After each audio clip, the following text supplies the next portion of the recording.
Commissioner. All right, good morning all. So as everyone is aware, about a little after 8 o'clock this morning, a phone call had come into two different locations within the Buffalo Police Department. One call came into our Seneca Street Police Garage. That call was not clear, it was staticky, and the call dropped. Another call was made to our C District Station House stating that there was an individual stating that he was going to shoot up the school, that he had bombs, and that the sound of gunfire played in the background. Our lieutenant at C District immediately got on the radio, put out the information for Delta cars and for school resource officers who all immediately responded. They were on scene very quickly. As they got on scene, they quickly assessed there was no commotion, no other 911 calls were coming in. However, they started making entry into the various buildings. As you all may be aware, the Nichols campus is a large campus. It's sprawled out. There are multiple buildings, including a sports facility.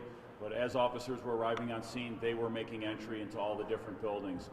More cars were arriving.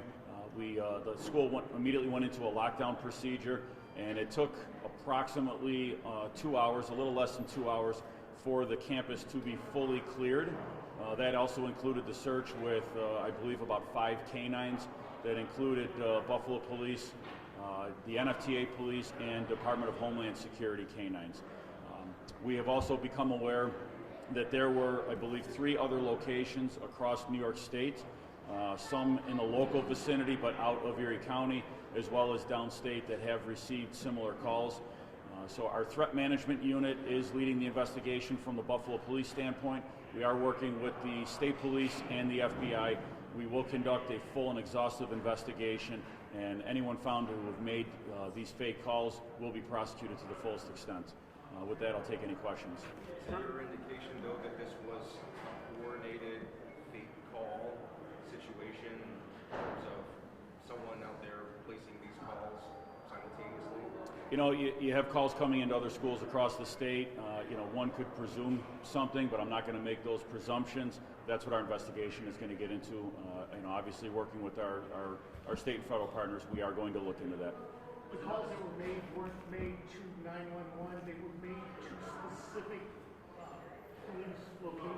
Yes, the calls, and I don't know the exact order at this moment, but a call came into our Seneca Street Police Garage. The mechanic at the garage that answered the phone said that the call was very staticky, wasn't really able to make out much, and then the call was disconnected. Once he became aware of the information of what has gone on, then he notified internally through our command that he too received the call. Were these from the same phone number? I'm not going to get into the specifics of that evidence at this point. 7. Were there were no incidents at the other schools where these calls came in across the state? To the best of my knowledge, there has been no confirmed incidents that occurred. I'm only going to comment on ours, though. And how many other schools besides Nichols? The information I have right now is 3 other schools across the state. Where were these schools? There was, I believe, Steuben County, Batavia, and then one downstate. Which one in Batavia? I don't have that information. Have you been able to trace where these calls came from? Our investigators are working with that evidence now, that information. There was a lot of parents that were showing up, trying to get their kids and things like that. Were parents notified? So, our responsibility at that time is obviously to make the school safe, to clear the school. The school has their protocols and procedures on going into a lockdown. What notifications went out, I can't answer as to how quickly those were, but I know I started receiving phone calls from some people that are friends that have students there, so I know that information got out pretty quick. Is there an internal phone system to notify parents from Nichols? That's a question for Nichols. I can't answer that question. 7.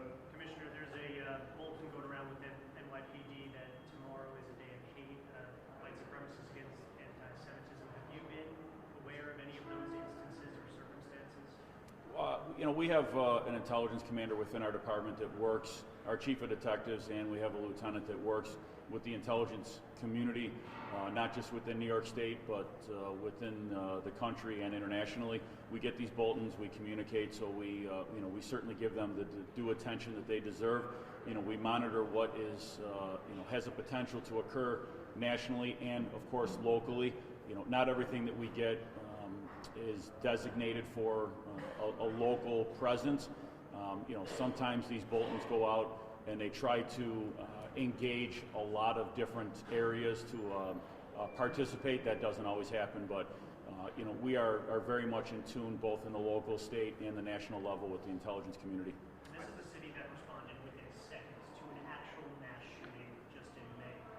The amount of resources it takes to just respond to Nichols, there's no tolerance at this point. So you mentioned it, that anyone who is doing this will be held to the fullest punishments. Could you speak more on that, of how serious this is, especially in the wake of what we saw? Sure. I mean, the response of the Buffalo Police Department, you've heard me say this multiple times on May 14th, was nothing short of incredible. It was immediate, and I can say the same thing that happened this morning. I was on the radio. I was listening to it as it was occurring. I heard the coordinated effort of our patrol officers getting on scene, covering all sides of the building, getting into buildings. The response was appropriate. It was very fast. I commend the officers for their very quick response and immediate entry into the buildings. Those that want to make these calls that maybe think they're being funny, that think they're being cute, it's not going to be tolerated. That's something for the district attorney's office to speak on the level of charges and prosecutions. I can just say that from our end, we will certainly charge any and all appropriate charges, and we will push for the maximum penalty. Examples have to be set. Who's involved in the investigation? FBI, the U.S. Attorney's Office? So our newly created threat management unit, which handles calls just like this, threats to mass gatherings, threats of mass shootings to schools, churches, various things. The FBI is actually embedded with our threat management unit, and then obviously the state police, working with the areas of other spots within the state. Commissioner, can you just talk about the coordinated response this morning? In addition to Buffalo Police, who was on scene? Was this textbook response? We saw multiple agencies there. We have policies and protocols, for these and how they play out. But when situations actually occur, the officers it's just kind of second nature, and they just go with it. They get in. They know what they have to do. They know what the job is that has to be done. They know they've got to get into the buildings, and they've got to start clearing buildings. The NFTA police sent a couple of canine dogs, as is the Department of Homeland Security. There's multiple buildings. It's a large campus, so it would take more than the dogs that we had available for working. So that's where that mutual aid comes in. But we had our D district officers responding. We had our school resource officers responding, and there was other districts that also assisted over there. Other law enforcement agencies besides the NFTA? Those are the ones that I'm aware of. If I'm missing anyone, I apologize to those agencies that may have responded. I'm just not aware of that right now. But now on the investigative side of this, this is where some of those other agencies are going to get involved. Is this an example of the threat management system working? The threat management group, I guess, whatever. Yeah, this is exactly what they were designed for. So we have 4 detectives and a detective sergeant. This is exactly some of the work that they would get involved in, along with the investigation and the filing of emergency risk protection orders, the execution of those orders. Among like I said, the threats to mass gatherings, churches, schools, things of that nature. Is this the first time that they've kind of been put into action? No, they've been working right along. They've filed numerous emergency risk protection orders. We've had threats that were made to schools during the overnight hours that they've intervened in.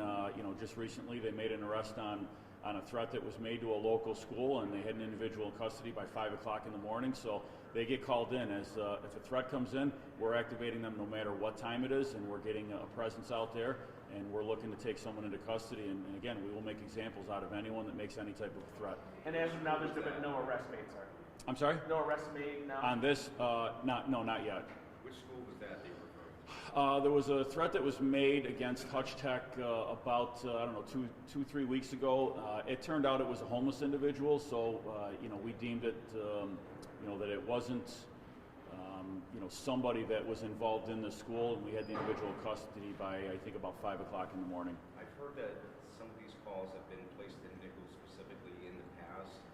Are you aware of that? Has anything like this happened specifically to Nichols in the past? Some of calls were... These types of calls. That were placed within Nichols. I don't have any information off the top of my head right now on past calls there. I mean, unfortunately, we respond to threats that occur at schools. None that I'm aware of rose to this level. What will be the police presence there throughout the day? So it's we have an officer over by the parking lot. We're going to have a presence there. It's my understanding that students had already begun leaving the campus. It's also my information that parents are and have been picking some students up.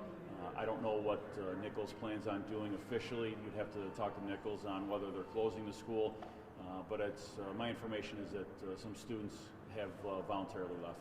One or two more Do you we have. believe this call came in from Western New York? I'm sorry? Do you believe this call came in from Western New York? I'm not going to get into where that call came from at this time. That's part of our investigation. One more. Are we good? All right, thanks, anybody. Okay, Everybody, thanks. any updates?